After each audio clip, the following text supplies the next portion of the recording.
दोस्तों, आज की कहानी है सुंदर बेटी पैदा होने की खुशी। कहानी पसंद आए तो वीडियो को लाइक और सब्सक्राइब जरूर करना। वह 13 वर्ष बाद शहर जा रहे थे। इससे पहले इरा के जन्म पर राकेश आकर उन्हें लिवा ले गया था। आज लग रहा है कि पूरा एक युग समाप्त करके वह एक नए युग में प्रवेश कर रहा है। ऐसा युग जो उनके कंठ से निकलकर एक समूची दृष्टि का सृजन करता बन जाता था। कस्बे में कोई प्रदर्शनी आती तो संगीत के कार्यक्रम का आरंभ उनके ही किसी गौड़ सारंग या ठुमरी दादरा से होता, अंत भी उसी की है भैरवी से किया जाता।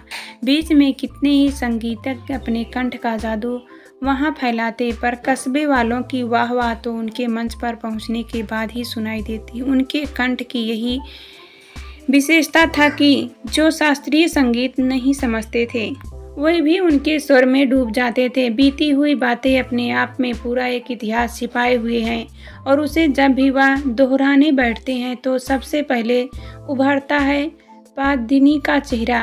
पाचिनी की याद आते ही उनका एकांकी संसार दूधियों के सागर में भर उठता, घर का कोना कोना जैसे महक उठता है और वह गीली हो उठी आंखें मूंद कर कहते हैं, इतनी जल्दी भी क्या थी तुम्हें जाने की। राकेश स्टेशन पर लेने आ गया था।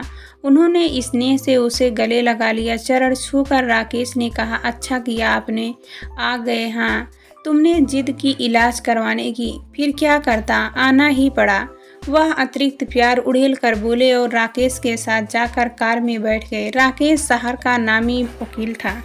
2 बच्चे हैं, इरा और लव 7 वर्ष का, पर उसके जन्म पर वह शहर नहीं पहुंच सके। ना बहू ही उसके बाद उनके पास आई। राकेश बीच में एक बार आया था। राकेश को भर दृष्टि प्यार से देखते वह समझते हैं उसके चेहरे पर जैसे पद्या के चेहरे की छाप है। वह नया नक्श से वही हंसी। कच्ची अवस्था में ही उनका वह पद्या का विवाह हो गया था।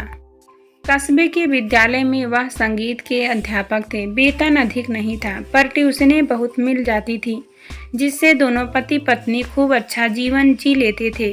उनके पिता भी अच्छे संगीतज्ञ थे। वह भी चाहते थे कि उनका इकलौता बेटा राकेश संगीतज्ञ ही बने।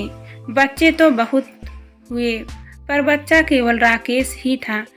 प्रज्ञा की इच्छा पर ही उसने वकालत पढ़ी थी। प्रज्ञा चाहती थी राकेश संगीत भी जाने, पर उसे जीवन यापन का साधन न बनाए। उसका बेटा अपार धन का स्वामी हो, कुछ ऐसी ही महत्वाकांक्षा थी उसकी।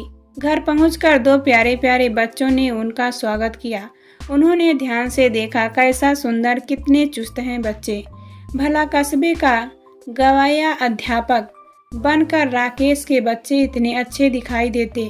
उन्हें एहसास है उस दुख का।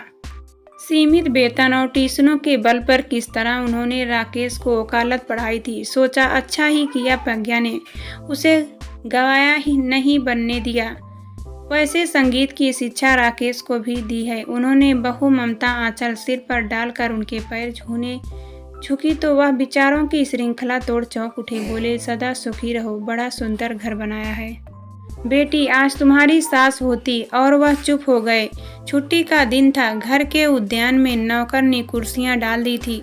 बच्चे भाग भाग कर हरी घास में खेल रहे थे और वह मंत्र मुग्ध भाव से देख रहे थे। इतने दिनों तक वह भाग्य की याद लिए उसी घर में पड़े रहे। वहां से कहीं जाने का मन ही नहीं होता था।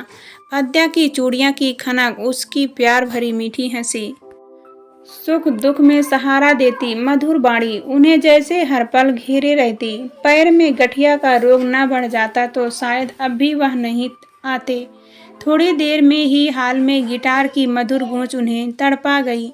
शायद इरा बजा रही है और लोग सांस रोक कर सुन रहे हैं, तभी तो सारी आवाजें बंद हैं। उनका मन हुआ तुरंत उठकर देखे इरा कैसी लग रही है इतने लोगों के बीच में गिटार बजाती हुई।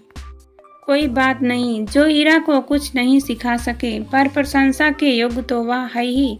आधे घंटे तक वहाँ गिटार और केसियों पर पॉप संगीत भी गूंजता रहा। फिर अचानक ही बीच में पर्दा खींचा और भिड़ा हुआ दरवाज़ा एकदम खुल गया। कमरा किशोर किशोरियों से भर गया था। इरा आगे पीछे फुदकती हुई कह रही थी, यही है हमारे बाबूजी। अपने घर पर सबको संगीत सिखाते थे, पर अब नहीं गाते। शायद इरा को कुछ समझाना राकेश व बहू भूल गए होंगे। तभी तो मेरे दर्शनार्थ अपने साथियों को वह यूं समेट लाई है।